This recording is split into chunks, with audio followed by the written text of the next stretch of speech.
Hello YouTube, how you guys doing? It's Evil Knievel here, bringing you a Black Ops 3 gameplay once again. Now this time I am playing on Nuketown, and the game mode I am playing is uplink. For those of you who haven't played uplink before, you've got this little ball here and you've got to basically get it into the hoop. It's a bit like a deadly version of basketball if you want, but as you can see that's the hole that you need to throw it into, and it's really quite simple to do. And at the same time, it's really not. Now, you only have one ball, obviously. So what you need to be doing is shutting off the enemy when they're collecting it. And when you get it, if you've managed to defend it, if they've got it, sometimes it's actually better to throw it out of bounds and over the top of the walls to get it out of play. Because basically it then resets and you're no longer left in a vulnerable position. So that's a little bit worth knowing for the beginning. The other bit worth knowing is if you jump it into the little sphere that you saw earlier, it's worth 2 points. If you throw it, it's only worth the 1. So it is more beneficial to jump it in than what it is to throw it in. Now, I'm kind of explaining this a little bit because for some of you guys, maybe you haven't played Advanced Warfare. Or maybe you didn't play this game mode, and it is because it was a new game mode brought in for that game. So, why do I like this game? Well, it's an objective-based game, but it also uses a little bit of kind of tactics and outsmarting at times, because obviously you want to be running different routes around the enemy, so it means jumping off different walls, different perks to counteract different things. My personal specialists that I would recommend for this game mode: Overdrive, because it's going to increase that speed that you've got, and if you're running with the ball, and certainly if you run on the walls, which also increases your speed, you're going to be very, very hard to catch.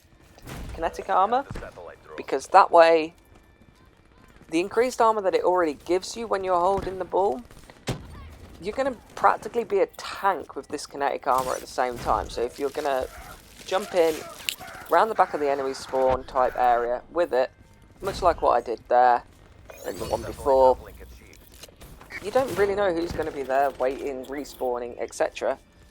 So it's really handy to add that extra armor to it for that, and you can just run in there, like I say, like a tank, and just eat up the damage for fun.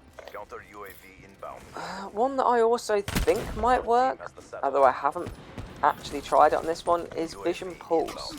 Now, in theory, if you know where the enemy is and enemy is moving, the routes and movements that you take, you would be able to change a lot easier. Obviously knowing where the enemy is and is moving to, because it's better than a UAV vision pulse, even though it has got a smaller rather than a map-wide radius. Now, as for perks and other bits like that I think you should be using, I'd probably be using perk 3 greed and perk 1 greed, and skip perk 2 altogether. What I'd have is tac mask and blast suppressor on perk 3, because that way if someone stuns you while you're carrying it, it doesn't really matter. And blast suppressor because when you're moving, hopefully you're jumping wall to wall, and as such you're going to create the little circles. They're going to know where you're going. And if they know where you're going, then it's going to be really easy to kill you, isn't it?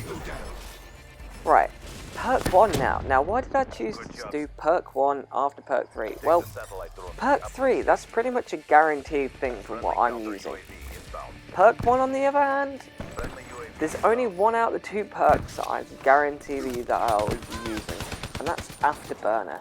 Because Afterburner is going to create that little boost bit that you have, regenerating so much easier and quicker. So many times I get caught just boosting around the corner, and here I don't have enough to be able to do it like there. If it had regenerated that little tiny bit quicker, I'd have boosted in rather than throwing it, and that'd have been 2 points rather than 1 point. Now I know it doesn't sound a lot, but if it's going to save you a life here and there, and if it's going to create you a few more points here and there, then it has to be worth it, right?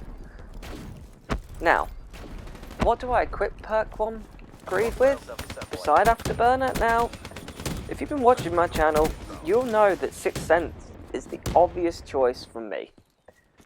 saved me so many times because it just shows you where that person is when it's close to you. Like, it only gives you north, south, east, or west, but trust me, that is a lifesaver so many times for me. But I'm in two minds as to whether I use this or not. Sometimes I like to use the overclock one, because if you're going to earn that kinetic armor or overdrive that little bit quicker, the specialist ability in this particular bit can make a difference to this game mode, and it really can be the difference between winning it and losing it. So, is it better possibly to use that? Yeah, I'll let you be the judge on that one. It depends on what sort of player you are. If you're playing the objective, then yes, I'd certainly go for it and go for the overclock rather than the 6th. But like I say, it's up to you guys what you choose it with. Those are my sort of two that you have to pick between in my eyes. Now, why would you be playing uplink? Well, I don't really know, guys. It's a really quick, fast action thing, and it adds more to it than Team Deathmatch does. But I don't think this is the best game mode. Don't get me wrong, I have a hell of a lot of fun, but I'd sooner be playing hardpoint. But at the same time, I do love outsmarting the opposition by running the different routes and being able to throw the ball to a teammate, which is quite handy. So it is a game mode you can have a hell of a lot of fun with, especially if you actually have teammates that are going to protect you. So if you're running the ball and they just essentially leave you, that's what you'll get 99% of the time in public matches. Now, is that ideal? Obviously not, but if you're playing with a couple of friends, then this game mode will be fun and it will be worth playing. But, like I say, generally you'll get left alone, and it will make this game mode so much harder and not as fun as what it should be. That's why I'm not recommending this one as much. Hardpoint I can normally do by myself. It's a lot easier for me to do hardpoint than it is this. For the simple fact that as soon as you pick this up, you haven't got a gun. It's very hard to defend yourself when you haven't got a gun, even if you do have increased armor. So, yeah. Now, as I was saying earlier, overdrive. I'm going to give you a little glimpse of what it's like to run the ball in this game mode with overdrive. Now, I'm only doing this just to show you guys, that's why I'm playing it, a bit like I did with the Nuketown Easter egg that I showed you guys. So, the other bit I need to tell you guys about is shadows. Just here on this bus, you can see shadows there. So if you do try and camp behind here expecting them to come get the ball, or if you're capping a flag at B and you think you're going to be protected from anyone spawning over this side of the map where I'm heading to now, then you're not. They can actually see you even if you can't see them. And that obviously makes it very easy for them to kill you, so just remember that when playing around this little tiny area of the bus here. So, other bits that you need to know: you can't throw it over the top of the house, either side. Now, it would be quite cool if you could, but also it'd be a complete ball ache if you could. Because imagine the amount of people that just literally jump through the middle of that bus and then throw it. Now luckily it gets sort of reset, and I can show you that even with a run and a jump, it's not going to go over. It just seems to hit that little barrier at the other side, which is kind of unfortunate, but like I said, at the same time it's quite fortunate that it does that. So, it's probably going to save you, but yeah. Here for the overdrive bit now. Now I've managed to sort of play enough of the game mode to be able to do this. Now notice as soon as I hit this with the ball, I decided to run it right back into my own spawn. The speed, especially if you equip it with wall running, there isn't anyone that's going to be able to really counter you. Not at that speed. The wall running, like I said before, it increases the speed on what you're running. Equip that with the overdrive, wow. You're just going to fly past the opposition before they even know that you've got it in your hand.